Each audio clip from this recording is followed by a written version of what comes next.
Boa tarde, Moçambique. Boa tarde a todos que acompanham-nos nesta edição do nosso programa de análise internacional. Todos os sábados, conforme sabes, estamos aqui na FTV a trazer o melhor daquilo que é a pauta mediática internacional e temos, como tem sido o nosso apanágio, convidados e temas importantes que vamos tratar e não vamos fugir a esta regra.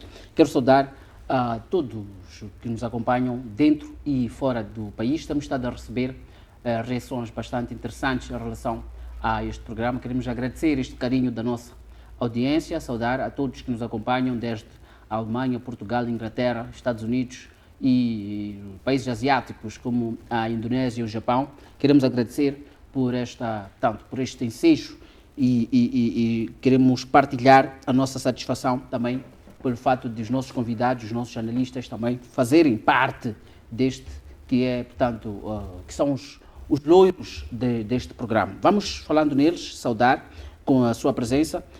Alves Mulungo, boa tarde, seja bem-vindo.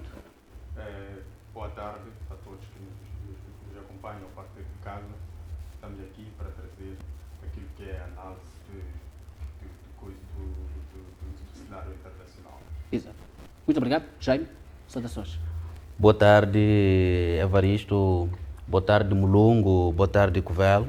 Boa tarde, nossos telespectadores que neste momento estão ávidos em querer acompanhar, na verdade, aquilo que é a dinâmica do sistema internacional. Exato. Eu gosto muito da forma como o Jaime fala. O Jaime tem alguma relação com monastérios, formação religiosa? Sim. Pois é. Então, está tudo bem dito. Muito bem, obrigado. Jaime, agora sim vou assim, portanto, Covel, como está?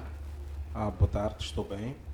Saudar também os meus colegas do painel, aos telespectadores lá em casa e espero servir-vos bem com a análise da resenha internacional e obrigado por cá me terem. Muito bem, agradeço pela vossa presença, a presença dos três aqui e agradeço também a audiência dos nossos internautas. Vamos, não há segredo nenhum que desde o início deste ano temos estado semanalmente a avaliar a situação militar no leste europeu, neste caso em concreto na Ucrânia. Esta semana, portanto, foram completos 100 dias, portanto, depois desta invasão ou desta operação especial ou desta guerra, seja como for, a terminologia não muda, o fato é de que as coisas não são as mesmas desde 24 de fevereiro de 2022 na Ucrânia e é isto que nós vamos continuar a acompanhar aqui consigo, prezado internauta e telespectador.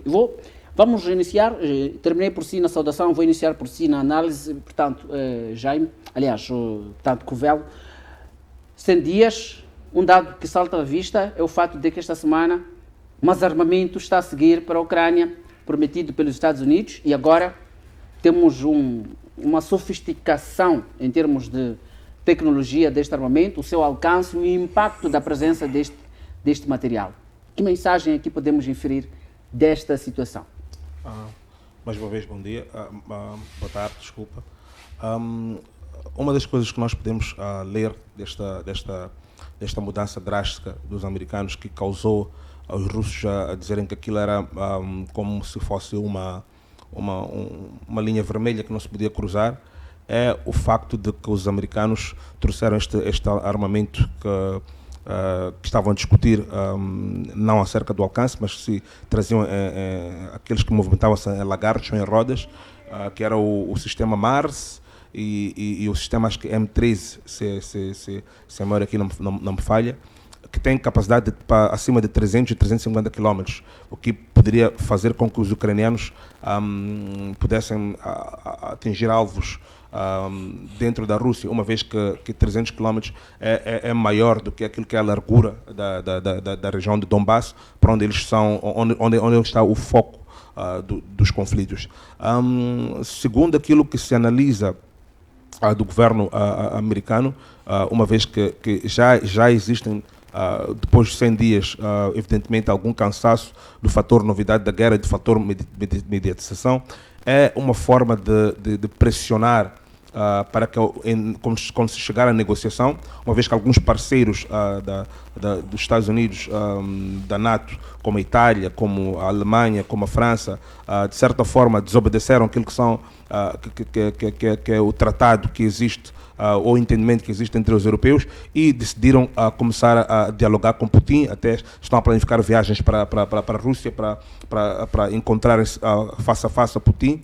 Então, a ideia daquilo que eu estava a ver ontem do Departamento de Estado norte-americano, que o Anthony Blinken, o secretário de Estado norte-americano, esteve a dizer é que a presença desses armamentos com esta capacidade daria à Ucrânia a maior capacidade de negociação. Mas eu vejo de uma forma diferente. Eu vejo isso como negociação em caso de paz. Eu vejo de uma forma diferente. Eu vejo isso como um poder de barganha para que pudessem, de certa forma, alarmar o Moscovo. Porque os Estados Unidos falou primeiro que mandaria o sistema local, que é aquele que aceitava 70 km, 50 km, que são os howitzers, que é aquele sistema normal de combate, mas agora mudou. Mudou para poder dar aos ucranianos, segundo eles, um certo poder de barganha. Mas eu não estou a crer que os Estados Unidos vai, como eu diria, enviar este armamento de forma efetiva. Acredito tratar-se mais de um bluff. Mas por que eu disse tratar-se de um bluff? Porque existe uma discordância. Alguns senadores dentro dos Estados Unidos e algum pessoal do Pentágono importante não creem que aquele armamento poderá, portanto, ser entregue aos ucranianos. Isto também vai em concordância com aquilo que é a nova narrativa que Zelensky disse. Zelensky agora vem dizer que a ideia não deve ser completamente enfraquecer ou humilhar a Rússia, mas a ideia deve ser conseguir-se uma paz por meios diplomáticos. Então, este tipo de armamento provocaria aquilo que o Lavrov veio chamar de guerra total. Ou seja, taticamente mudaria o nome da operação, de operação especial para uma guerra total. Então, os Estados Unidos têm o comitimento para mandar este armamento, assim como tinha o comitimento para mandar MiGs e para mandar tanques Abrams e muitas outras coisas que até agora já vêm sendo prometidas há meses em pacotes sucessivos de envios de armamento, mas que não chegaram a se materializar no terreno. Temos ouvido nos terrenos os mísseis Javelins, que continuam a ser mandados, munição, e algum certo equipamento como drones, por aí em diante. Então, eu queria, os Estados Unidos, ao falar disto, não teria trazer nada novo, mas ao efetivar isso, teria trazer uma coisa nova que queria mudar a guerra, e não sou de crer que isto vai se efetivar desta vez. Muito obrigado. Portanto, Covello, você, Jaime, um estudo que foi publicado dá conta de que os Estados Unidos da América não têm tido controle do armamento que têm estado a enviar para a Ucrânia. Não há controle, não conseguem rastrear muitas das vezes este material, e o material tem a capacidade de alcançar a Rússia, aos russos, embora haja esta mensagem de que não há de acontecer isto. Mas para quem não tem controle do que manda e não sabe em que mãos vai poder cair, não acredita que poderá haver algum que queira atiçar mais achas nesta fogueira? Imagine que haja um lançamento. Há a possibilidade ou não de haver um lançamento de um desses roquetes para alvos russos dentro da própria Rússia? Bom, primeiro, eu considero essa ação norte-americana um grande erro, quando eles mandam, neste caso, armamento para a Ucrânia e não conseguem, neste caso, rastrear o mesmo armamento que eles mandam. Porque aquele armamento ainda pode cair em mãos erradas, não diretamente dos militares, neste caso ucranianos, que estão neste momento a combater com os russos. Se calhar com os outros, pode cair nas mãos dos terroristas ou nas mãos mesmo dos próprios russos, que vão usar o mesmo armamento, ou podem estudar a capacidade ou a qualidade daquele armamento, fazendo comparação com o armamento que eles têm, e depois contra-atacar e aquele armamento não surtir nenhum efeito. Certo. Olha, fala-se da negociação, mas também, neste momento, os Estados Unidos estão a mandar armamento para a Ucrânia, o que é um grande erro.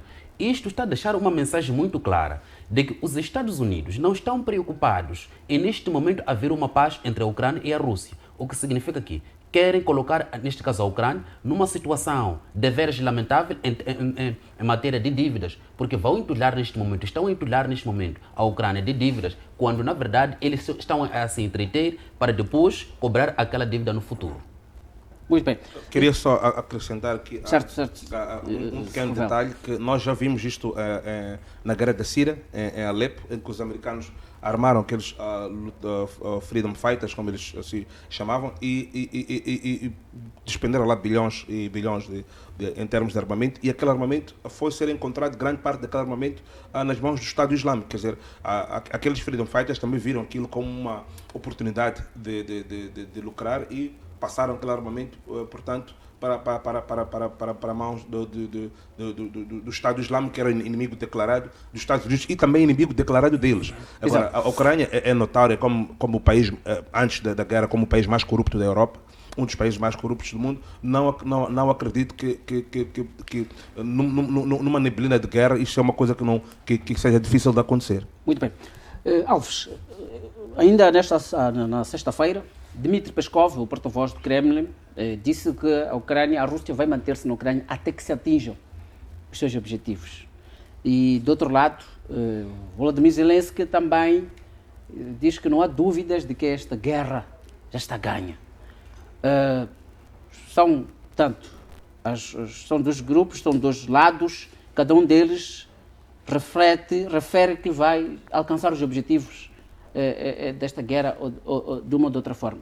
Olhando para estes 100 dias, quem terá ganho ou quem estará a perder nesta guerra?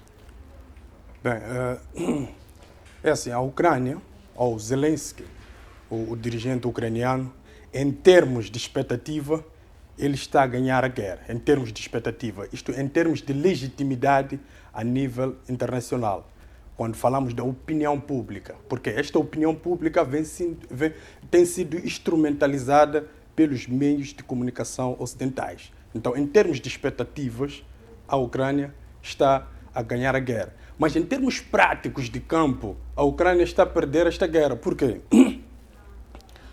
Um Estado que perdeu o seu território, uma parte do seu território, este Estado não pode consagrar-se ou auto-intitular-se vitorioso. Por quê? A sua soberania, o seu interesse primário foi beliscado.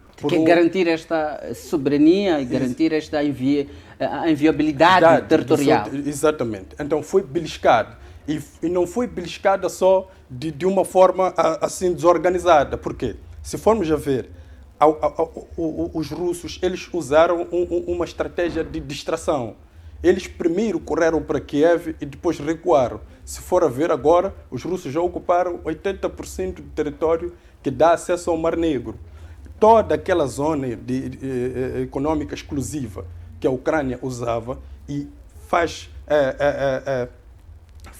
muito comércio com toda a Europa, está ocupada pela Rússia, 80% daquela zona. Então, isto, em termos práticos, esses dados todos demonstram que a Rússia está muito avantajada na guerra. Tanto que agora os russos já abrem espaço para negociar, porque eles já têm uma vantagem em cima da mesa para poder negociar. Antes, eles não abriam muito espaço para uma negociação, porque não tinham essa vantagem. E Zelensky tinha, na altura, muita vantagem para negociar e ele estava muito aberto. Mas agora, tudo está contrariado. Portanto, vamos analisar daqui a pouco esta posição, na verdade, de Putin, esta semana, em relação à possibilidade de poder negociar. Covello, regressando a si, falando de números, o Alves estava aqui a falar de 80% desta zona, e é algo curioso, esta semana mesmo há um dado novo que soltou à vista, o fato de que 20% do território russo, aliás, do território ucraniano agora está ocupado por interesses russos. Portanto, estamos a dizer que 1/5 do território russo está ocupado. E olhando para as regiões, o mote desta guerra, Covello, foi proteger interesses russos, questões culturais, mas parece que questões económicas acabaram entrando no jogo. O que é que poderá significar isto? Olhando para a deixa que o Alves aqui trouxe, da zona económica exclusiva, que está nas mãos, portanto, agora do Kremlin, de Moscou. Portanto, ia também dizer aqui, só para dar suporte, neste momento a área que a Rússia ocupa é uma área equivalente a metade do território italiano. Só para termos uma ideia qual a área que a Rússia ocupa.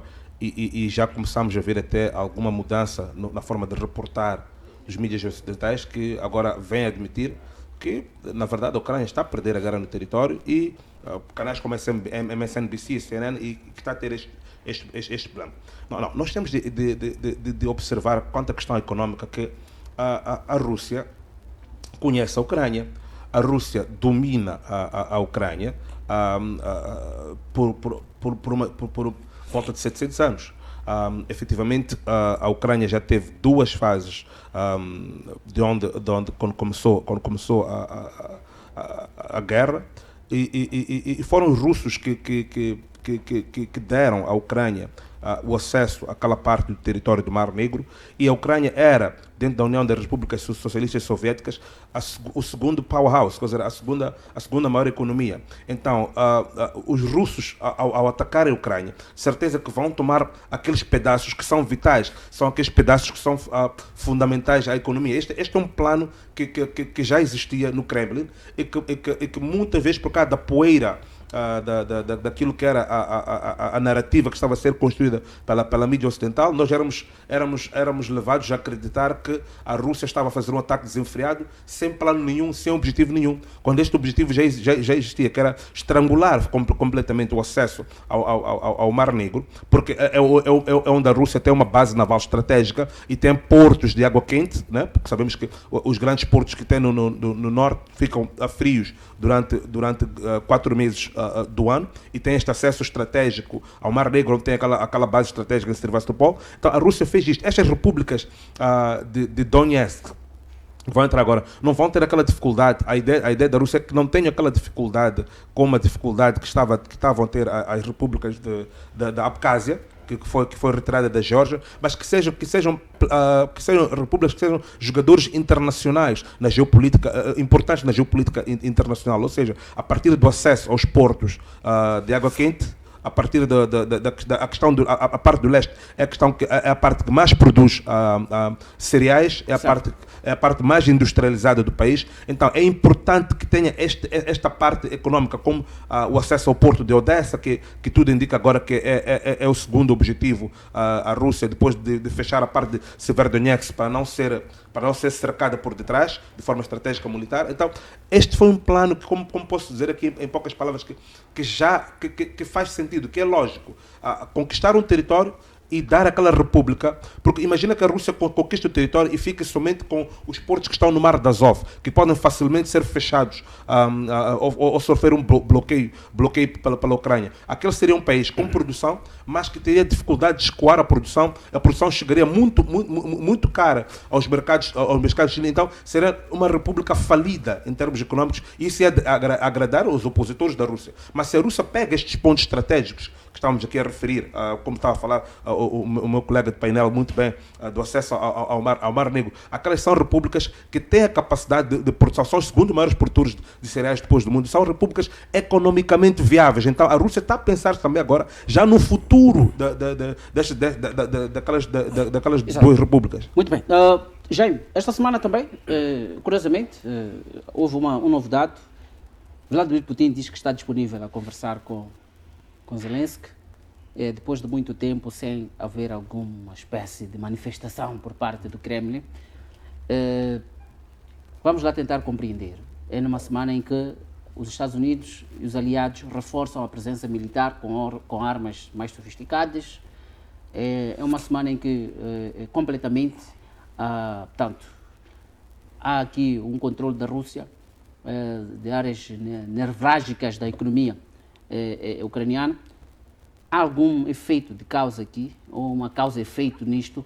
Há quem dizia que talvez esteja com medo. Será que Putin já está com medo de armamento que foi enviado?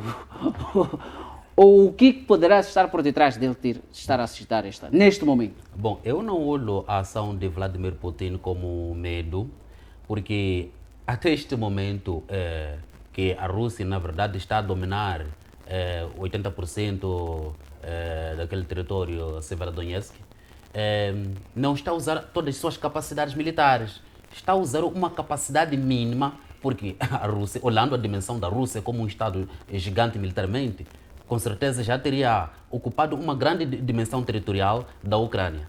Agora, ao adotar essa estratégia, na verdade, de querer falar com Volodymyr Zelensky, é na tentativa, neste caso, de criar uma nova imagem de que a Rússia, neste caso, não é apenas aquele Estado que é diabolizado, mas é um Estado que pode conversar, pode sentar à mesa, porque, na verdade, como dizia o Alves... Mas por que não fez antes? Porque, bom, agora já tem muita vantagem por causa dos 80% que conquistou, neste caso, na região de Severodonetsk. Muito bem. Alves, a mesma questão. Já tinha abordado um pouco isto na primeira ronda, Sim. mas quero de forma específica.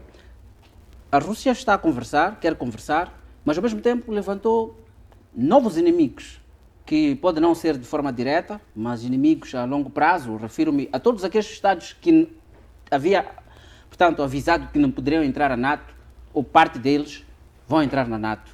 Esta semana, portanto, o Pacto de Defesa Europeu, a Dinamarca, parece-me, aderiu, e sempre olhando para a questão da Rússia.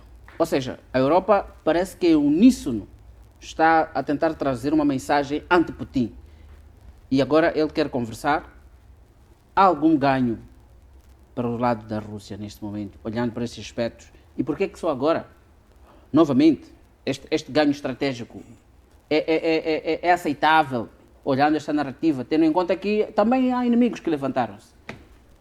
Bem, a Rússia, neste momento, controla vários armazéns na zona dos portos que estão no Mar Negro, que contém muitos cereais que iam ser canalizados para Estados europeus. Estados europeus de natureza são muitos consumidores do trigo. Então, o Vladimir Putin, ao perceber-se que já tem um trunfo na manga, ele tem uma carta na cartola para poder negociar com esses Estados de igual para igual, diga-se de passagem, ele predispôs-se a negociar, mas com um ponto. O ponto que ele coloca, que ele colocou e o porta-voz também colocou, é que tem que se marcar com antecedência. Ou seja, tem que se preparar um espaço fértil para que ele possa lá estar para poder negociar. Exato. Portanto, sim, já me parece que tinha alguma coisa a dizer? Sim, bom, é que eu gostaria de acrescentar um dado, não naquilo que o Alves estava aqui a falar. É que, neste momento, o Vladimir Putin já disse abertamente que está pronto para conversar, neste caso, com o Volodymyr Zelensky. Mas o que nós temos vindo a observar é que o Volodymyr Zelensky não tem tido uma posição genuína, neste caso. Hoje traz uma abordagem, amanhã traz uma outra abordagem. Por quê? Ele é influenciado pelo Ocidente. Portanto, está sendo entretido, o que na verdade acaba colocando ele numa situação de um homem sem palavra. Porque há dias falou, neste caso, o secretário da NATO, a dizer que não, a Rússia não pode sair vitoriosa nesta guerra. Porque se sair vitorioso, a Europa, neste caso, vai ter consequências a longo prazo. Na verdade, eu olho isso como um discurso um pouco falacioso. Podemos olhar isso também tentando enquadrar, neste caso, na teoria do dilema de segurança. Porque há uma relação de desconfiança que foi criada, neste caso, entre a Rússia e o Ocidente. Exato. Eu queria só deixar aqui algum pequeno contributo que tem a ver com o que eu estava a ouvir vindo para cá, ainda na rádio, que o presidente da Látvia,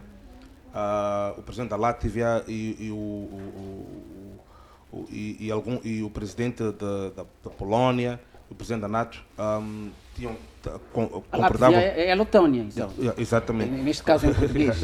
Exato. A Letônia. Exato. Concordavam com este discurso de que é preciso enfraquecer a Rússia militarmente, é preciso humilhar a Rússia e trazer uma mudança de regime dentro da Rússia e fazer com que a Rússia seja tão enfraquecida, humilhada, que não vai conseguir montar uma operação destas novamente. Olha, depois de chegarmos ao limite dos 100 dias de guerra, chega uma altura, nós vimos estes conflitos como guerra no Iraque, guerras no passado, em que já a opinião pública começa a cansar e as pessoas começam a fazer, o público começa a fazer algumas perguntas e começa a buscar algumas respostas em torno de uma guerra, porque o que começa perguntar é, e os seus eleitores, os Estados Unidos agora vai ter as intercalares, e esse é um dos debates que está no topo da mesa. Começam a perguntar por quanto mais tempo nós vamos passar por esta crise econômica que resulta desta guerra, quais são os interesses dos nossos governos quanto a isto, e começamos a ver agora que na Europa estou a fazer essa construção para depois explicar aquilo que é o posicionamento do Zelensky. Os Estados pequenos, que menos contribuem industrialmente para a União Europeia economicamente, estão sob a alçada da NATO, porque são muito mais fáceis de serem influenciados pelos Estados Unidos, estão a lançar mais petróleo à fogueira. Mas os Estados decisores, que realmente têm poder de tomar decisão na União Europeia, já estão de forma independente, aqueles que são os condutores da política na União Europeia e os motores económicos e industriais, como a França, como a Alemanha, como a Itália, já estão a começar abertamente a aparecer, a distanciar-se daquele posicionamento de Washington, que é de que esta guerra é uma guerra por procuração, como veio dizer o senador Sheffield há pouco tempo, que é uma guerra por procuração para podermos derrotar a Rússia, porque estão a medir aquilo que será o impacto econômico nas suas economias. O Macron veio a dizer ainda que quando esta guerra terminar, a pergunta de Macron é, já estamos no 100º dia, como é que a gente sai disto?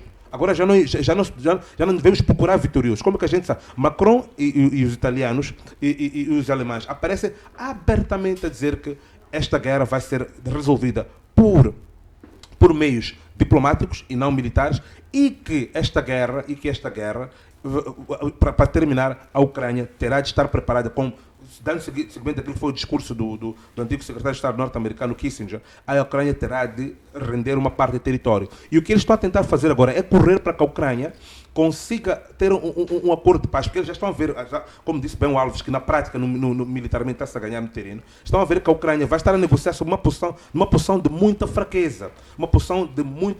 Então, agora veio um alto dirigente do Pentágono, só não vamos alongar muito, a dizer que para a Ucrânia, mesmo com o armamento que está a chegar agora, ter efetividade e atacar a Rússia, terá de criar uma nova frente, um novo exército para fazer a parte de ataque. Porque a Ucrânia está na posição defensiva no sul, está na posição defensiva no norte, está na posição defensiva no oeste, onde está praticamente agora a ser a grande parte, a maioria do seu exército, cerca de 200 mil homens que vão ser agora destacados.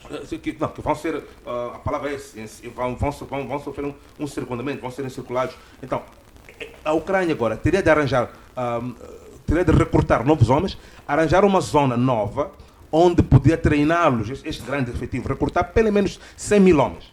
E depois treinar estes 100 mil homens com armamento novo, que vem a outra língua, que vem a outras especificações, e que isto praticamente é uma coisa que não vai levar muito tempo. Estamos a ver agora, por isso que mesmo dentro dos Estados Unidos, estamos a ver alguma diferença. Então, estes fatores todos, o declínio do apoio europeu, que é muito importante, para a guerra. A Alemanha que tinha dito que ia dar muitas armas, recuou, já disse que já não vai dar. O declínio do apoio europeu e do outro lado, a pressão dos americanos que têm algum interesse nesta guerra por procuração, é que fazem com que Zelensky pareça uma pessoa, na minha opinião, que anda cocheia entre dois pensamentos, porque ele está a sofrer pressão de dois lados. Bom, Exato. Vou assistir, depois Alves pode fechar. O Henry Kissinger, que é um grande homem quando se fala das relações internacionais nos Estados Unidos da América, falou há dias que a Ucrânia deve conceder territórios, neste caso a Rússia, porque na verdade o objetivo central neste momento da Rússia é conquistar aqueles territórios que na verdade desenhou para poder criar a sua influência. Certo. E também porque houve uma violação, neste caso, da NATO, que foi se expandindo. Então, a Rússia, na verdade, tinha que tomar aqueles territórios como um escudo, porque tendo aqueles territórios, pode criar, na verdade, uma situação de dependência para a Ucrânia, porque não vai ter acesso ao mar e, na verdade, pode já criar, neste caso, ou existir lá um regime pró-russo. Muito bem. Alves. Sim, que estava... Sim, eu queria pegar mesmo a deixa do facto de o Zelensky não estar com discursos muito coerentes. Certo. É que o Zelensky entrou numa boleia cujo chofer prometeu que levaria ao destino em curto espaço de tempo e até hoje ele está a dar voltas e não consegue visualizar o destino. Exato. Então, ele já percebeu que não poderá ter um alcance imediato dos seus interesses. Então, ele começa a ter discursos desequilibrados. Hoje aparece a falar uma coisa e dia seguinte aparece a falar um outro assunto. Muito bem. Dois dados interessantes que eu gostaria de ver, na possibilidade de haver aqui, se é um fake news ou não é fake news. Dois dados muito interessantes. Esta semana há a informação segundo a qual os serviços secretos dos Estados Unidos estejam a recrutar combatentes do Estado Islâmico para poderem apoiar portanto, as forças russas, e também olharam o fato de que os serviços secretos dos Estados Unidos partilharam uma informação segundo a qual Vladimir Putin sofreu de cancro e foi tratado no mês de abril, num período em que desapareceu.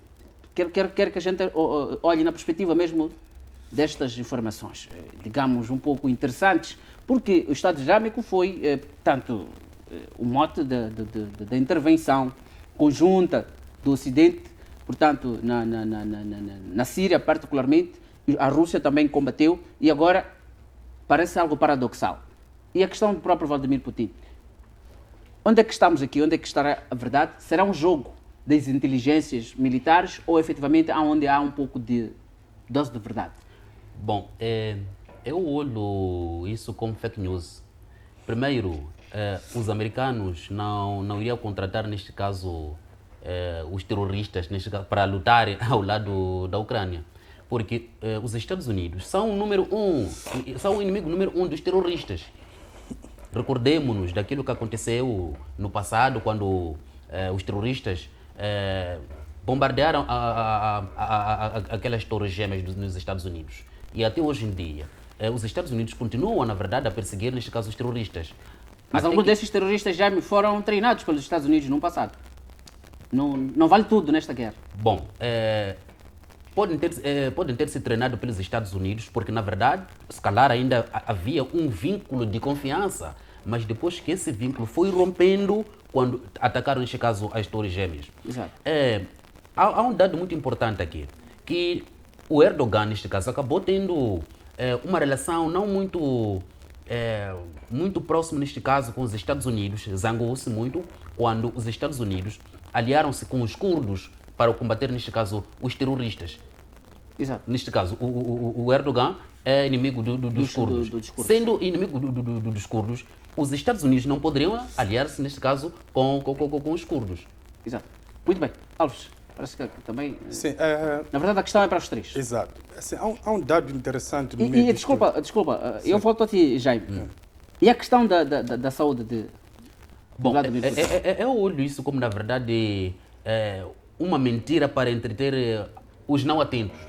Porque criaram, na verdade, essa informação dizendo que ele iria sofrer uma cirurgia, que na verdade acabou não acontecendo, porque trouxeram essa informação quando, neste caso, a Rússia atacou a Ucrânia. E sempre temos visto, neste caso, o Vladimir Putin a falar, a dar informação acerca da Rússia, como é que a guerra tem ocorrido, mas nunca ouvimos que ele está internado.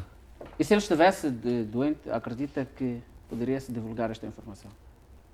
Primeiro, tivesse a um saúde de um líder, como da dimensão, neste caso, de Vladimir Putin, não é divulgado de qualquer maneira.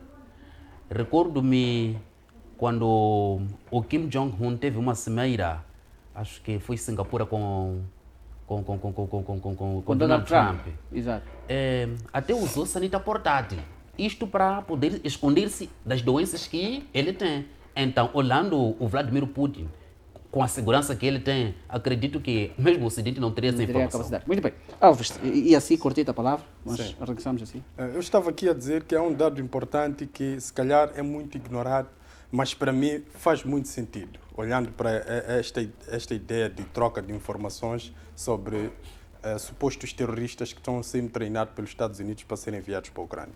É que em 2011, com a queda do regime do Gaddafi, especulou-se que os Estados Unidos levaram consigo uma missão que a Inglaterra e a França não conheciam para a Líbia, que era exterminar por completo o regime de Gaddafi, que policiava aquela zona de travessia para a Europa, tinha muitos imigrantes que usavam aquela zona. Então, ao exterminar por completo este regime, a travessia ficava muito mais vulnerável e a Europa ia receber muitos refugiados, imigrantes, e o que ia acontecer é que a Europa ia se dividir em termos de opinião devido à divisão.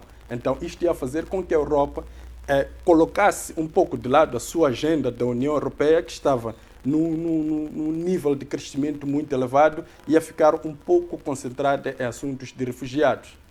Então, o outro dado é que, hoje em dia, especula-se que os Estados Unidos estão a recrutar membros do Estado Islâmico para treiná-los e colocá-los na Ucrânia a combater contra os russos. Então, isto leva-me a crer que os Estados Unidos já encontrou o caminho fértil para desestabilizar por completo a Europa, porque a Europa teme muito os terroristas. Eles não têm capacidade por si só de lutar contra os terroristas. Tanto que Pode ser uma ideia vendida de dentro dos Estados Unidos da América, sim, para os seus aliados europeus. Exato. Eu não duvido muito dos serviços secretos norte-americanos, a sua capacidade para defender os interesses norte-americanos. Tanto que os Estados Unidos, para defender ou para lutar contra o terrorismo a nível internacional, precisa dos russos. Tanto que esteve muito tempo ao lado dos russos a combater o Estado Islâmico na Síria. Mas neste momento eles têm um campo fértil para introduzir esses terroristas que futuramente, com a possível acordo de paz entre a Ucrânia e a Rússia, possam estar lá a perpetrar as suas incursões. Muito bem. Covel. Primeiro vou-me debruçar sobre a questão da saúde do chefe de Estado. A saúde de qualquer chefe de Estado é tratada em qualquer país, até o nosso, como um segredo de Estado e deve assim ser tratada por causa, muitas das vezes, da implicância que isso vai ter, da implicação que isto vai ter, quer em termos da mudança da estrutura governativa e as coisas que seguem por aí em diante.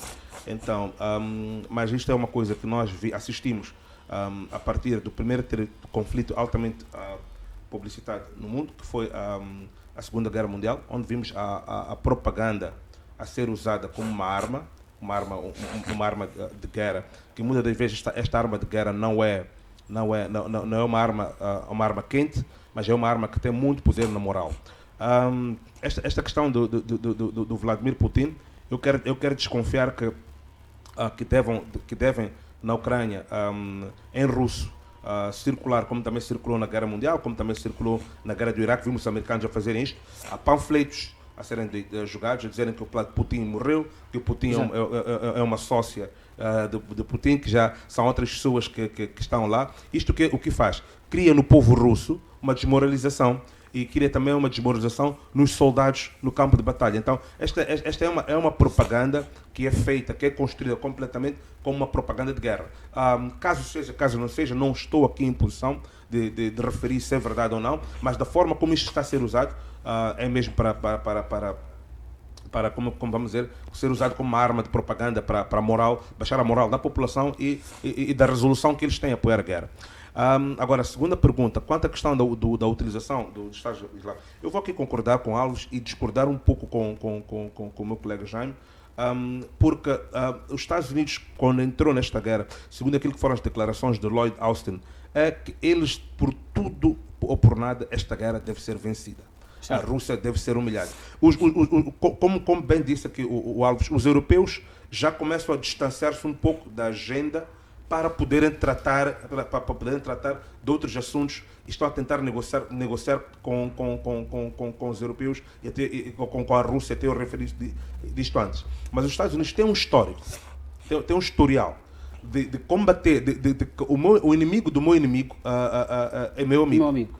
E tem um historial dos Estados Unidos, em várias guerras, os Estados Unidos ajudou a grupos e a regimes muito controversos, que até depois voltaram o veneno voltou-se contra os Estados Unidos.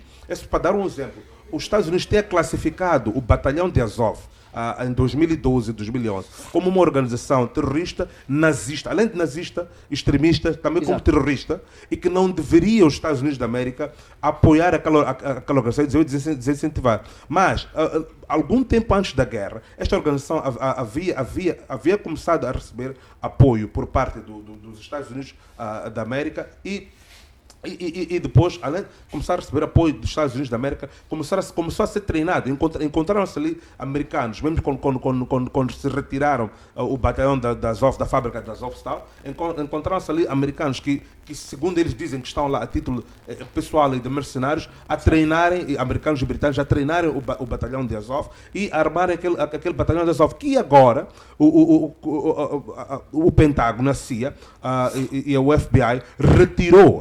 O Senado norte-americano teve ali uma moção que retirou o batalhão da Azov da lista, e muitos outros grupos extremistas ucranianos, da lista de grupos extremistas, como vamos dizer, islâmicos. Então, de extremistas não islâmicos, terroristas e movimentos de extrema-direita. Retiraram o batalhão da Azov e agora canalizam apoio de forma direta ao batalhão da Azov. Por quê? Porque nesta guerra, todos aqueles que são os instrumentos que os Estados Unidos podem ter, que não sejam entrar em guerra direta, podem ser usados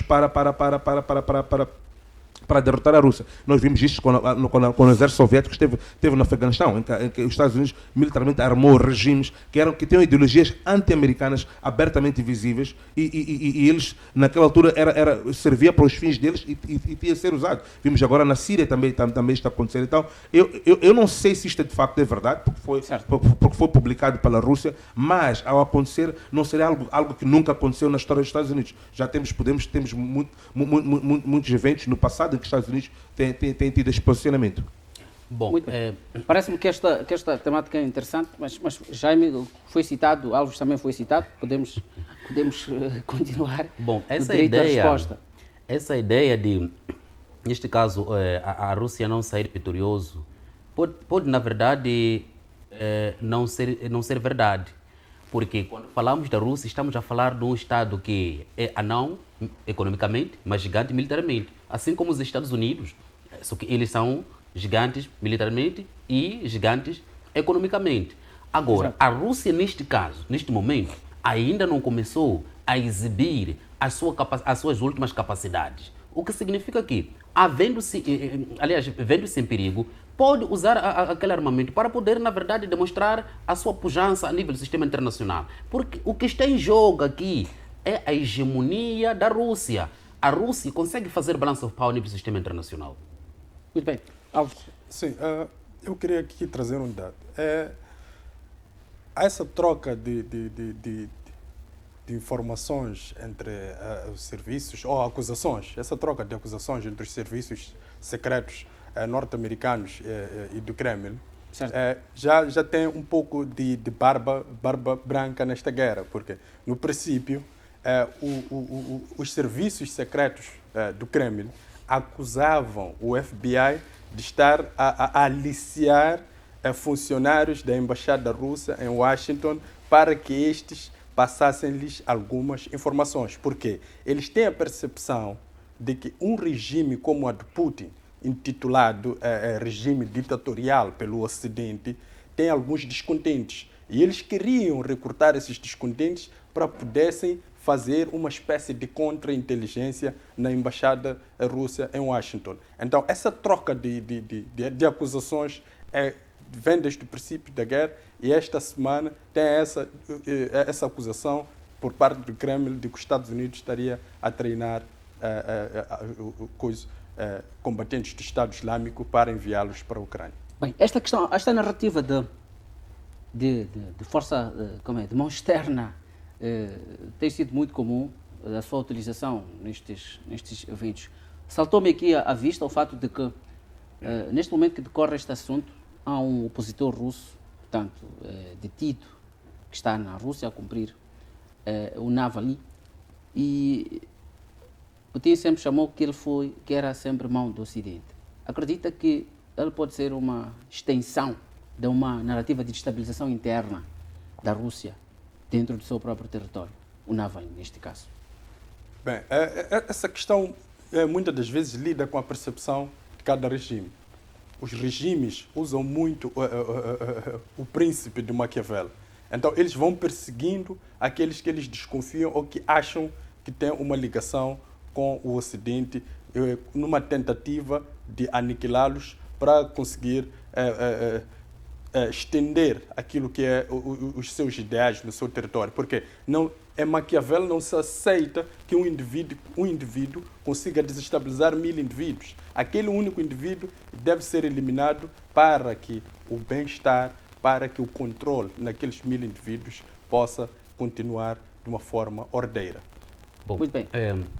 E também porque a Rússia, neste caso, conhece a sua dimensão, sabe qual é a sua dimensão a nível do sistema internacional.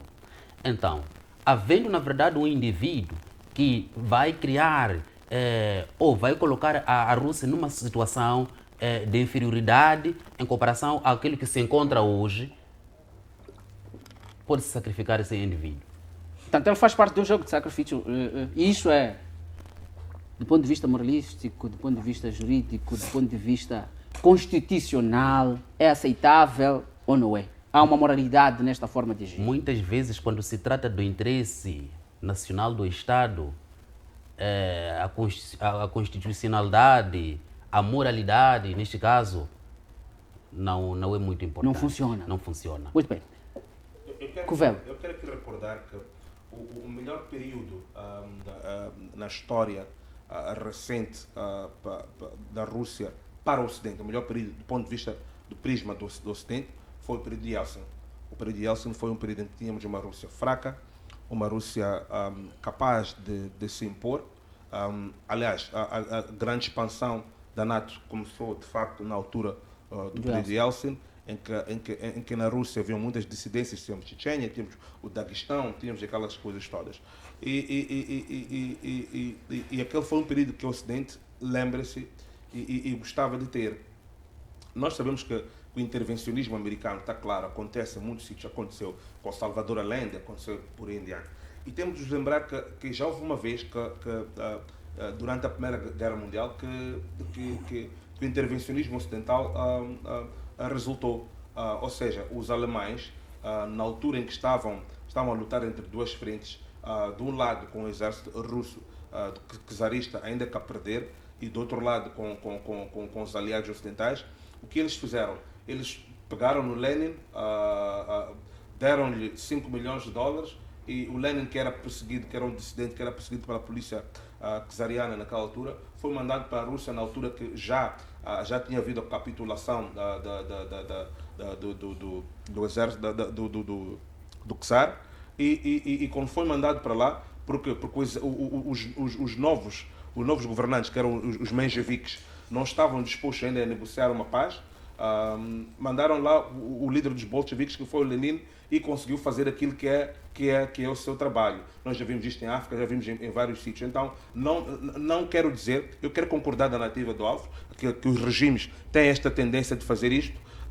De facto, é muito verdade e não podemos deixar isto de lado, mas também temos de olhar para a história e olhar as coisas que a história já disse, que também tem razões históricas que provam de que existe essa tendência de intervencionismo mão externa, de colocar líderes lá que vão fazer aquilo que é um trabalho, ou que vão ser mais simpatéticos daquilo que são os interesses de um certo país. E já vimos na história da Rússia isso aconteceu com o próprio Lenin, que foi o fundador da União Soviética, e tínhamos também um Boris Yeltsin, que, ainda que não fosse colocado pelo Ocidente, foi um Boris Yeltsin que favoreceu. Então, colocando lá um líder que é mais simpatético ao Ocidente, que considera que tudo aquilo que é o Ocidente, que até vai contra aquilo que são os interesses geopolíticos da própria Rússia, seria conseguir fazer um trabalho destes.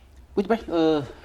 Vamos seguir a um último assunto. Vamos entrar mesmo em África para vermos a situação que está a acontecer, o conflito que está a ocorrer tanto na região dos Grandes Lagos, a chamada Guerra de Colton, em que há acusações mútuas entre o Ruanda e, portanto, o Congo em relação à questão mais candente das suas forças, portanto, de alguns movimentos armados. Alves, a questão dos Grandes Lagos, depois de muito tempo, estamos diante de uma situação de guerra, de um conflito latente que nunca arrefeceu.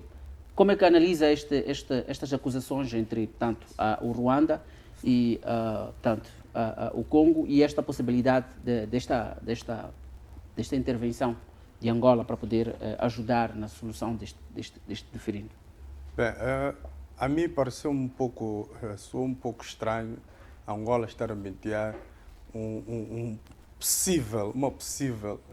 uma parte de tensão entre dois Estados, cujo uma das partes deste possível conflito está em conflitos supostamente com Angola, por causa de uma zona rica que eles ainda estão em disputa a quem pertence. Pertence ao território angolano ou pertence ao território da República Democrática do Congo. Mas este conflito, eu acho que ele está um pouco distante do fim. Por quê? Há aqui uma indecisão política por parte da República Democrática do Congo para prosseguir para um conflito armado. Certo. Devido às várias frentes que se encontram a nível interno, nas guerras que tem a nível interno. Então, para uma possível guerra com um Estado vizinho, seria mais desgastante neste momento. Então, eles precisam, numa primeira fase, resolver os seus problemas internos. Exato. Alves, como é que analisa que o regime de Kinshasa está a acusar Kagame de estar a apoiar este movimento de guerrilha, o M23, que está em uma guerra já há algum tempo na região? E vamos a olhar o histórico desta região. É uma região sempre um barril de pólvora em África. E neste momento, quais seriam as melhores saídas para o fim deste conflito? Que na verdade já as acusações são mútuas e já vem levando muito tempo, mas agora a situação ficou muito crítica. Bom, o conflito, na verdade, dos Grandes Lagos leva-nos a refletirmos em torno de um termo que é usado na geopolítica, sentido do espaço. Certo. O que significa que os Estados não dormem por causa do sentido do espaço, porque é um espaço muito valioso. Porque se o Estado dormir, a qualquer momento pode deixar de existir. Exato. O que significa que os Estados vizinhos mantêm as relações de cooperação, mas também existe uma desconfiança permanente. O que está acontecendo neste momento, existe o conflito porque tem um grupo M23 que surgiu, neste caso em 2012, que está a bombardear, neste caso, está a disparar armamento naquela região, e a população daquela região está a abandonar aquela região, porque é uma região, na verdade, rica em minérios muito valiosos, que servem, na verdade, para fabricar telemóveis. São muito úteis para a fabricação de telemóveis. E acontece que, neste momento, Ruanda é um estado que tem licença para poder exportar esses minérios, quando, na verdade, no seu subsolo não tem nenhum minério. Onde é que busca esses recursos? Então, é aqui onde encontramos, na verdade, a anarquia e, na verdade, a capacidade dos Estados de buscar os recursos em Estados que não prestam atenção nos seus recursos. A questão da maldição dos recursos que é tanto falado é o mote desta destabilização na região dos lagos, dos Grandes Lagos. Os recursos podem ser maldição quando um Estado dorme e, na verdade, não consegue controlar esses recursos. Exato. Porque também os recursos podem ser uma bênção quando são usados da melhor maneira para poder, neste caso, fazer desenvolver o Estado. Muito obrigado. Covelo, qual é a sua a interpretação em relação a estes novos desenvolvimentos nesta região? Pronto, o colega Jaime acabou indo para aquilo que era a minha visão quanto a este conflito. A minha visão é que este conflito não se pode resolver enquanto não se resolver a parte econômica deste conflito. Que é, nós já temos o Congo, é o país com a maior extensão territorial no continente africano, são quase 3 milhões de quilómetros, são quase 3 milhões de quilómetros quadrados, estamos a falar de quase 3 Moçambiques, e está neste momento agastado em vários concursos, em vários conflitos, como disse bem o meu colega de painel aqui, o Alves, o que limita, de certo ponto, a forma, a efetividade do seu do seu exército para, de forma militar, combater estes exploradores do minério do coltan, que é um dos minérios com mais demanda agora no mundo, e que é produzido e que é usado para produzir todo tipo de aparelhos eletrônicos, chips e por aí em diante. Eu ressinto aqui da fraqueza da União Africana e também da incapacidade e fraqueza da União Africana de poder chamar os seus Estados e poder resolver estes assuntos. E também, para nós, como SADC, como vimos no caso Moçambique, até quando precisamos de ajuda, até porque o Congo acabou agora, uma das coisas quando quisesse que o Congo entrasse, uma das questões que se punha era esta questão deste conflito, que não queriam porque via trazer conflito a Moçambique, e só aquela província do Kivu que estava na região da África, mas depois na região da SADC, mas depois acabou ficando conosco. Uma das coisas que eu noto é a nossa fraca capacidade, mesmo como SADC, de poder resolver conflitos entre os seus Estados-membros. Vimos na questão de Moçambique, quando Moçambique precisava aqui de ajuda por uma questão legítima, que era defender-se contra o terrorismo, que era um terrorismo que, ao triunfar em Moçambique, ameaçava a Tanzânia, que estava ali ao lado, ameaçava Malawi e ameaçava outros países da região, que não viria só terminar em Moçambique. A União Africana tem tido uma fraqueza de resolver isto, mas este conflito pudesse ser resolvido de uma forma, como vamos dizer, de forma econômica. Uma das coisas que nós devemos fazer é usar aquele princípio americano, quando eles fazem uma investigação, quando não se conhece os intervenientes, nós temos que fazer aquela questão que eles chamam de follow the money. Né? Vamos seguir o dinheiro. Quem são os maiores fabricantes destes componentes? Os que mais recebem, os que mais exportam e importam é a China e a Taiwan, que são os maiores. Depois disto, temos os Estados Unidos e a França. Era importante ao Congo, a nível das Nações Unidas, a nível da Comissão de Direitos Humanos, a nível do Tribunal Penal Internacional, começar a fazer algum alarido para as empresas multinacionais, que agora até vimos um barulho muito grande quando se tratou do caso da Rússia, em que multinacionais, por causa de questões éticas, iam saindo ou iam ter de provar que o seu diamante é limpo ou que o seu negócio é limpo e não tem nada a ver com a Rússia. Isso surtiu algum efeito no caso da Libéria, quando falamos dos diamantes de sangue, e que conseguimos agora ter uma Libéria que não se pacificava e pacificou-se. Podemos seguir o mesmo raciocínio e podemos seguir a mesma modalidade resolvendo este conflito desta guerra aqui na região dos Grandes Lagos, que é chamar a atenção da comunidade internacional, chamar os grandes atores, que são eles que por trás dão a guerra para financiar essa desestabilização, para que possam ter o preço deste minério ditado por eles, porque um Estado que não consegue se estabilizar não vai fazer isso, e chamar também a atenção do próprio Ruanda, que de certa forma está a ser usado como porto seguro para escoamento deste minério. Por exemplo, existem todos os elementos aqui possíveis para poder resolver esta guerra, mas existe uma certa fraqueza por conta da União Africana, que não consegue ter uma união para levar essas resoluções em bloco, para resolver. De certa forma, também desconfio que dentro do Estado congolês exista dentro do Estado congolês, porque não consegue dar uma resposta estruturada a isto. Eu queria chegar mesmo aí, tendo em conta que o Félix Tshisekedi, que é o presidente do Congo, entra em substituição, portanto, do Kabila. Havia uma expectativa muito grande na solução deste diferendo. Terá sido ele capturado por interesses superiores ao Estado? Eu não diria que terá sido ele capturado por interesses superiores ao Estado, mas ao entrar no poder, descobriu que existe ali um certo atrito, uma certa resistência, que é muito mais do que aquilo que ele esperava. Porque existem em África, estranhamente, grupos de interesses que controlam a exportação e importação de certos produtos.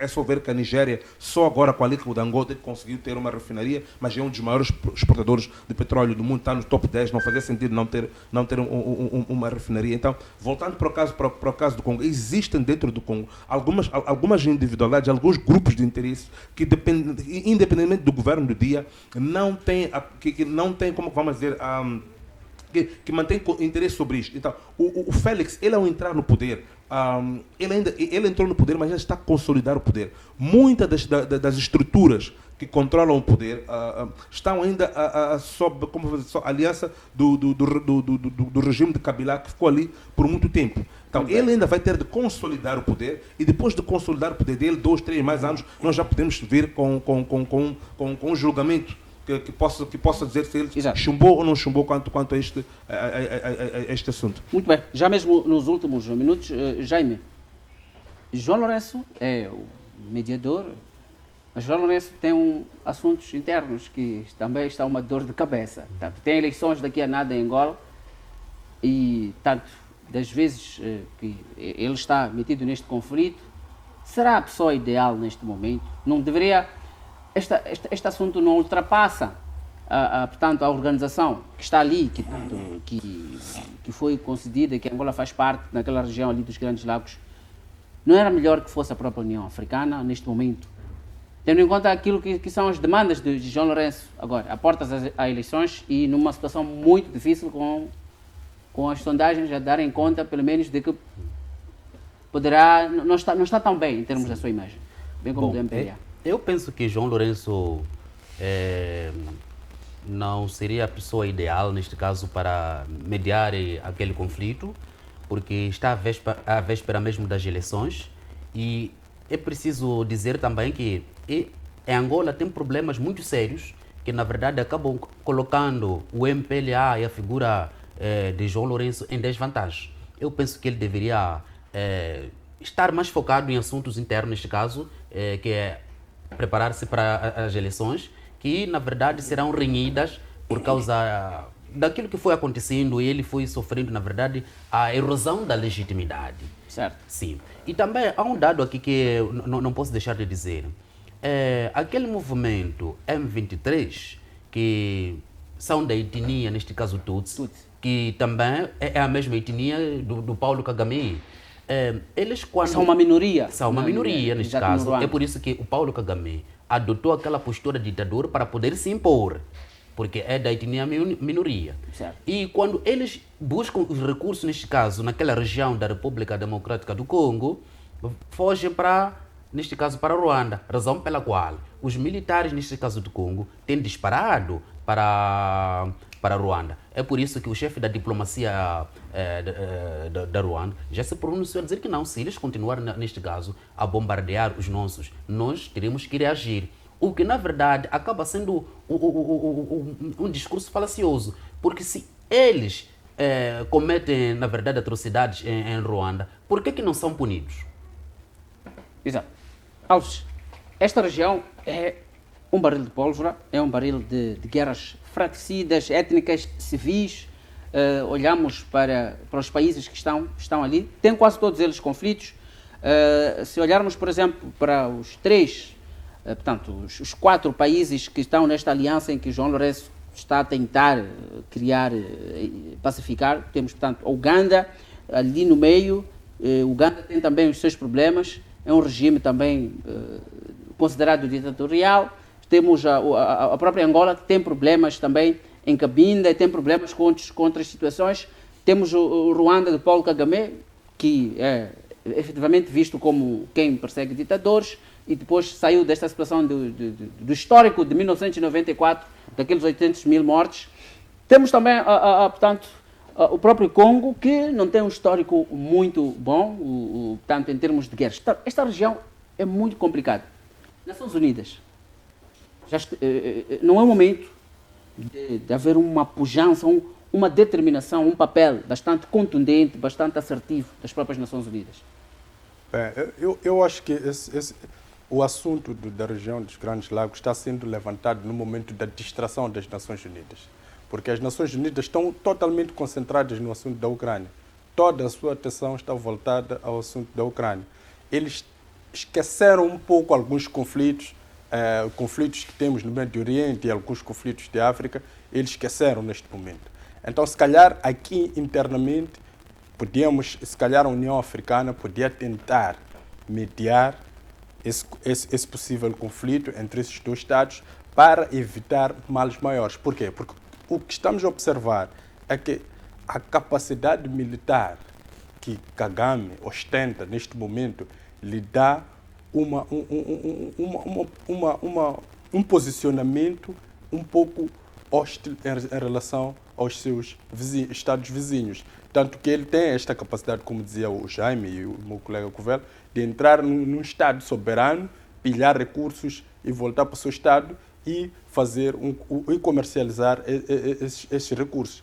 É exatamente essa questão militar que o coloca nesta vantagem. E esses estados também vão tendo um pé atrás, porque percebem que também ele tem uma aliança muito forte, que é a França, que está a financiar esse sistema militar ruandês para que se robusteça dia após dia. Então vão tendo um pé atrás numa questão de negociação ou numa questão de um confronto militar com esse Estado. Muito obrigado. Considerações finais. Portanto, vou começar por si. Jaime, vai despedir-se dos nossos internautas e não sei se tem alguma coisa que queria partilhar nesses últimos minutos do nosso programa. Bom, o que eu tenho de dizer é que Kagame tem que assumir uma nova postura, porque tratando-se de um Estado vizinho, não é conveniente que eles não tenham uma boa relação por causa dos recursos, embora que os recursos são muito importantes quando se trata mesmo da sobrevivência dos Estados. Tem que adotar uma nova estratégia de fazer sobreviver o seu Estado sem usar, neste caso, os recursos do vizinho Congo. Obrigado. Covel, últimos momentos, últimos minutos. Portanto, eu vou me focar no outro conflito, que é o conflito da Ucrânia, que já consigo ver agora, bem pelas análises que tenho estado a receber dos Estados Unidos e de algumas outras partes ocidentais, que já temos alguma luz no fundo do túnel, uma vez que as ações da China na região do Pacífico fizeram os Estados Unidos perceber que neste momento não seria bom estar a gerir dois grandes conflitos em que têm interesses americanos a nível mundial. E fizeram os Estados Unidos recordarem-se que, na verdade, o verdadeiro maior adversário geopolítico na arena mundial é a China. Então, bem por conta disto, acredito que já temos discursos como é importante a paz mais do que uma vitória por procuração de quem sofre são os ucranianos, e isto poderá fazer com que nós, dentro em breve, possamos ter caminhos de abertura de paz e cessação das hostilidades militares. Muito bem.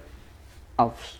Sim, a minha atenção é voltada ao presidente Zelensky, dizer que se eu fosse um assessor dele direto, eu diria que este é um momento propício para poder negociar a paz com a Rússia, porque se a Rússia tiver mais território, então estaremos praticamente encurralados e possivelmente a guerra pode chegar à porta de Kiev e podemos perder todo o território ucraniano. Muito bem.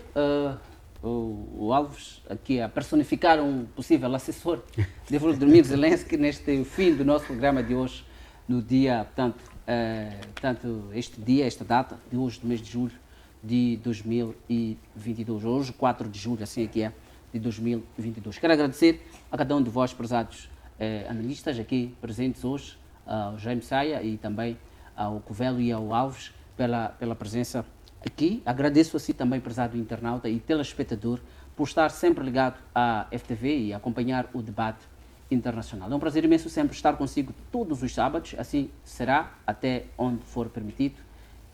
Tenham um bom sábado, um bom fim de semana e até breve.